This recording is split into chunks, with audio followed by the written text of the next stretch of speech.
மாசி மாத அமாவாசையில் மற்றுமொரு சிறப்பு மயான கொல்லை என்ற ஒரு விழா கொண்டாடப்படுகிறது. வாங்க, மயான கொல்லை என்றால் என்ன, ஏன் அது மாசி மாதம் அமாவாசையில் கொண்டாடப்படுகிறது என்பதை பற்றி இந்த பதிவில் தெரிந்து கொள்ளலாம்.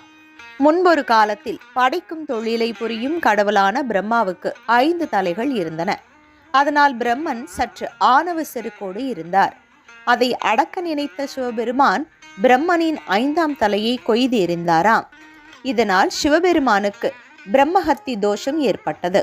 பிரம்மனின் 5ஆம் தலை சிவனின் கையில் பிரம்ம கபாலமாக ஒட்டி கொண்டது.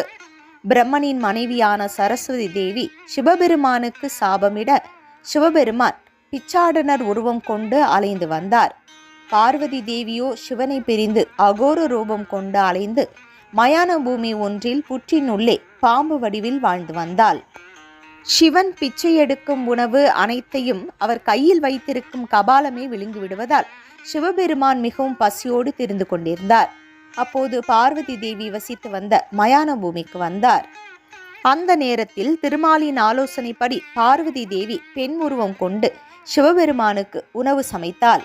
அப்போது உணவை 3 கவலங்களாக பிரித்து 2 கவலத்தை கபாலத்தில் இட்டாள். 3வது கவலத்தை அன்னை பூமியில் சூறையாக எறிந்தாள். அன்னை சமைத்த உணவு ருசியாக இருந்ததால் சிவனின் கையில் இருந்த கபாலம் மயானத்தில் விழுந்த உணவை எடுக்க கையை விட்டு நீங்கியது. உடனே பார்வதி தேவி ஆவேசமாக கபாலத்தை சுக்கு நூறாக வதம் செய்தார். மயானத்தில் ஆவேசமாக நடனம் புரிந்தார். போர்க்கோலம் பூண்டு தேரில் ஏறி வேகமாக பயணித்தாள். பார்வதியை சாந்தப்படுத்த நினைத்த திருமால் அச்சாணியை முறித்தார். அம்மன் கீழே மல்லாந்து விழுந்தார். சினம் தணிந்து 4 திருக்கரங்களில் சூலம், கத்தி, உடுக்கை கபாலத்துடன் எழுந்து உட்கார்ந்து அங்காள பரமேஸ்வரியாக தரிசனம் தந்தார். இந்த நிகழ்வு ஆண்டுதோறும் விழுப்புரம் மலையனூர் அங்காள பரமேஸ்வரி அம்மன் கோயிலில் மயான கொல்லை என்ற பெயரில் கொண்டாடப்படுகிறது. அங்காள பரமேஸ்வரி கோவில் எங்கெல்லாம் இருக்கிறதோ அங்கெல்லாம் இந்த மயான கொல்லை நிகழ்வு நடைபெறுகிறது. ஒவ்வொரு ஆண்டும் இந்த நிகழ்வு மகா சிவராத்திரி மறுதினம் வரக்கூடிய மாசி மாத அமாவாசை அன்று மயான கொல்லை கொண்டாடப்படுகிறது.